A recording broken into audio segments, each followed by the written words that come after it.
Assalamualaikum warahmatullahi wabarakatuh. Ketemu lagi dengan saya untuk materi geografi kelas 12. Kali ini kita akan ada bab baru, yaitu interaksi spasial desa dan kota. Baik, untuk sub pertama yang akan kita pelajari adalah ciri spasial desa. Jadi nanti kita akan belajar masalah lingkungan-lingkungan desa itu ciri khasnya seperti apa. Jadi bab kita kali ini akan mempelajari hal tersebut. Nah, sebelumnya ada disclaimer, video ini saya susun dengan menggunakan beberapa sumber terkait, yaitu Canva, Google Earth, dan beberapa objek dari Google, serta beberapa informasi dari YouTube yang saya ambil dan nanti akan saya lampirkan sumbernya. Nah, sebelumnya ada beberapa pertanyaan pemantik. Silahkan keluarkan buku catatannya, kemudian jawab di buku catatan masing-masing dan sampaikan gagasan kalian di depan kelas atau dari bangku kalian sendiri. Pertanyaannya adalah, pernahkah kalian mendengar istilah desa dan kota? Apa saja perbedaannya? Lingkungan kalian termasuk desa atau kota? Jelaskan alasannya.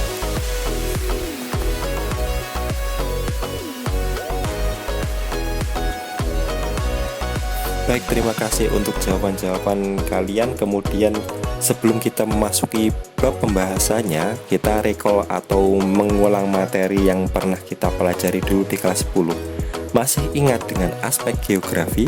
Jika masih ingat, tolong sampaikan gagasan kalian.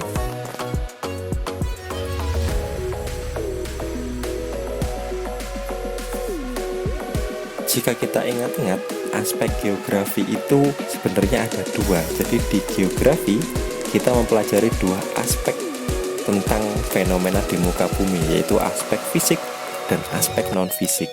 Aspek fisik itu intinya semua hal yang bersifat kebendaan, yaitu termasuk biotik, abiotik, topografi.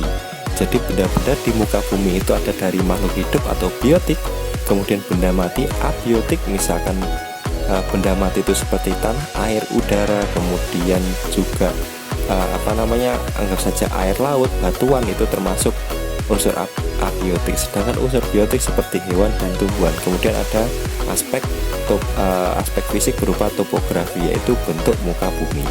Dan kemudian aspek kedua adalah aspek sosial, yaitu meliputi sosial, ekonomi, budaya, dan politik. Singkatnya, aspek sosial itu berkaitan dengan aktivitas manusia di muka bumi, seperti kegiatan ekonomi di pasar, kegiatan ekonomi dimanapun juga. Kemudian budaya itu tindak laku manusia yang biasanya menghasilkan produk berupa gerak, berupa norma biasanya, atau biasanya juga berupa benda.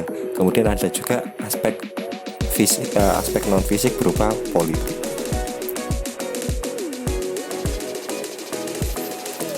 Baik, ini adalah ilustrasi dari aspek fisik dan aspek non-fisik.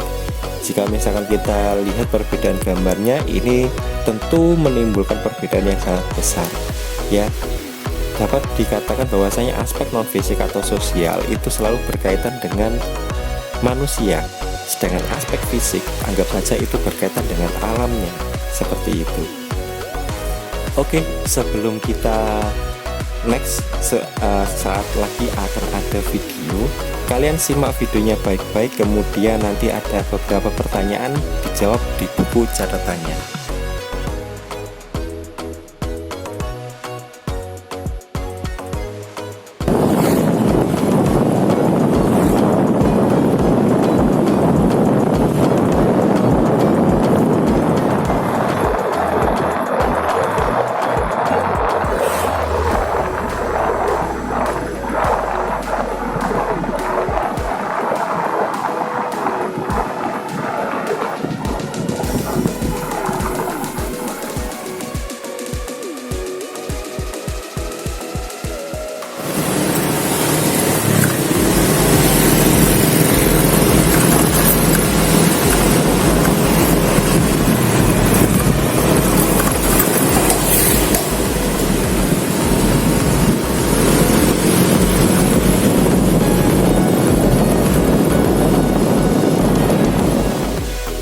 Nah, setelah menyimak video tadi, coba jawab beberapa pertanyaan berikut ini di buku catatan kalian masing-masing.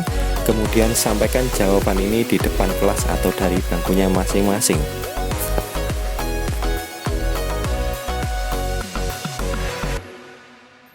Nah, selanjutnya dari aspek fisik dan non-fisik, jika dikembangkan itu dapat berkaitan dengan ciri fisik dan sosial desa. Jadi desa pun itu memiliki ciri fisik dan ciri sosial. Ciri fisik anggap saja yang berkaitan dengan kondisi alamnya desa, sedangkan ciri sosial yang berkaitan dengan kondisi manusia yang ada di desa itu. Untuk ciri fisik dan sosial yang saya jabarkan pada slide ini itu hanya beberapa saja. Untuk ciri fisik sebenarnya ada banyak banget ya. Jadi lebih luas daripada apa yang saya jelaskan. Ciri fisik desa adalah yang pertama, didominasi lahan pertanian. Yang selanjutnya mainland rasio rendah. Yang selanjutnya pola permukiman dipengaruhi oleh topografi. Ciri sosial desa yang pertama adalah pekerjaan didominasi sektor agraris. Selanjutnya masyarakat bersifat homogen. Dan yang terakhir adalah ciri sosial yang saya paparkan, sistem hukum bersifat informal. Baik, ini adalah ilustrasi dari ciri fisik tadi. Maksudnya mainland rasio rendah. Man itu manusia, land itu adalah tanah. Rasio itu perbandingan. Jadi dapat diartikan perbandingan antara manusia dan lahan itu rendah. Jadi anggap saja manusia dibagi jumlah lahan itu jumlahnya sangat sedikit. Ada keterangannya jumlah penduduk dibagi luas lahan seperti itu. Jadi perbandingannya sangat besar sehingga rasionya itu termasuk rasio yang rendah. Jadi misalkan dalam 1 kilometer penduduknya cuma ada 2 dibandingkan dengan kota. Dalam 1 kilometer luas wilayah, 1 kilometer persegi maksudnya, itu jumlah penduduknya sampai ada ratusan bahkan ribuan seperti itu. Jika di desa, jika dibandingkan antara manusia dan lahannya itu jumlahnya sangat sedikit, misalnya seperti itu. Kemudian ciri selanjutnya, ciri fisiknya didominasi lahan pertanian dan kemudian pola permukiman. Jadi pola permukiman itu istilahnya adalah tatanan rumahnya. Jadi tata ruangnya anggap saja seperti itu dipengaruhi oleh topografi atau bentuk muka bumi yang ada di desa tersebut. Baik, ini yang saya maksudkan dengan pola permukiman dipengaruhi oleh topografi. Jadi desa-desa di Indonesia itu secara umum ada 3 polanya. Yang pertama mengelompok, memanjang, dan menyebar. Untuk pola yang mengelompok itu biasanya karena faktor topografi di sekitarnya itu terjal atau dia itu mengelilingi suatu fasilitas tertentu. Anggap saja pada tempat tersebut ada sumber air yang menjadi sumber kehidupan manusia. Jadi kalau diilustrasi pada citra satelit ini, dia itu mengelompok mungkin karena topografi di sekitarnya terjal atau misalkan di sekitarnya adalah perbukitan. Maka penduduk mencari tempat yang lebih landai daripada sekitarnya. Selanjutnya ada pola yang memanjang. Desa-desa di Pulau Jawa biasanya itu memanjangnya mengikuti fasilitas tertentu seperti mengikuti jalan, jadi memanjang sepanjang jalan. Sedangkan misalkan di Kalimantan, desa-desa di sana cenderung memanjang sepanjang sungai. Dan yang terakhir adalah pola menyebar. Ini karena topografi yang tidak rata. Citra satelit ini saya ambil di kawasan Pacitan. Kawasan Pacitan itu topografinya adalah pegunungan kapur atau kars.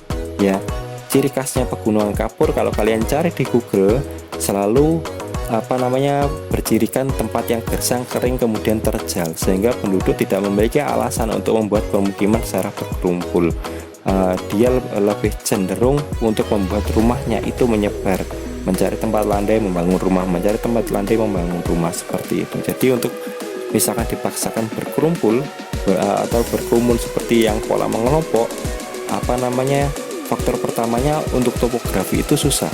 Faktor keduanya untuk air lebih susah lagi jika misalkan berkumpul, karena untuk mencari sumber air biasanya untuk kawasan-kawasan di pegunungan kapur atau kars itu penduduk di sana memanfaatkan air hujan yang ditadai pada wadah-wadah tertentu.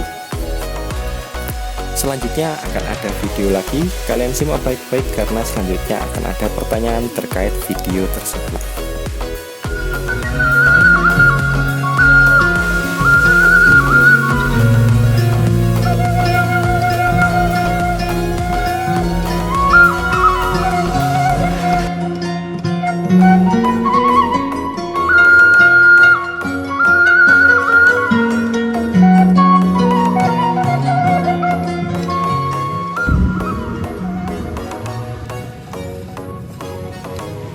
ke suara hari Pak ya Pak.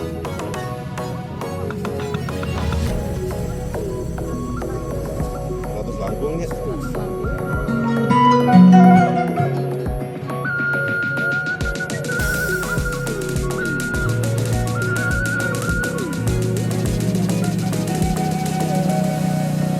Jenis kentang naon Bu itu Bu?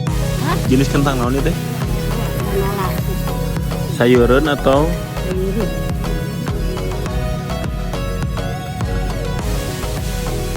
jenis kentang teh naon wae emang Bu?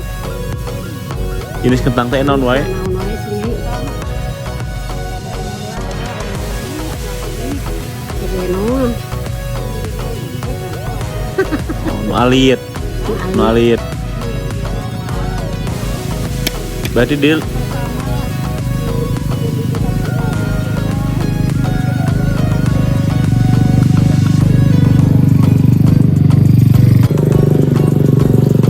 temanggu. Baik, berkaitan dengan video tadi, jawablah pertanyaan berikut. Apakah ciri tersebut ada kesamaan di desa atau tempat tinggalmu?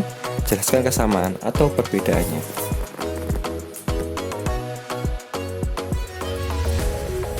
Nah, selanjutnya adalah perkembangan desa. Jika misalkan kita amati, suatu desa itu memiliki level perkembangannya masing-masing. Di teori geografi itu ada 3 level perkembangan desa, yaitu swadaya, swakarya, dan swasembada. Sebelum saya paparkan, coba amati gambar berikut ini, kemudian jabarkan perbedaannya dan sampaikan di depan kelas.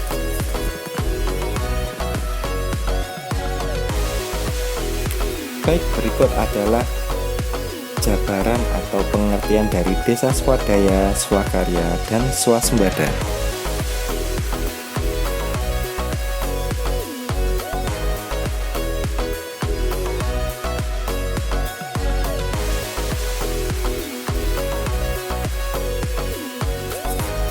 Baik, tidak terasa kita sudah pada halaman review pemahaman. Jadi berdasarkan video tadi dari awal sampai akhir, jawablah pertanyaan-pertanyaan berikut. Sebutkan ciri fisik desa, kemudian sebutkan ciri sosial desa, dan yang terakhir, menurut perkembangannya, apa kategori perkembangan desamu?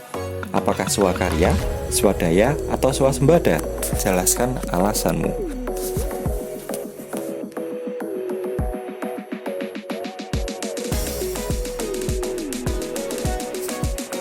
Terima kasih telah menyaksikan video ini untuk belajar kalian. Semoga bermanfaat dan tunggu video yang lainnya. Terima kasih. Wassalamualaikum warahmatullahi wabarakatuh.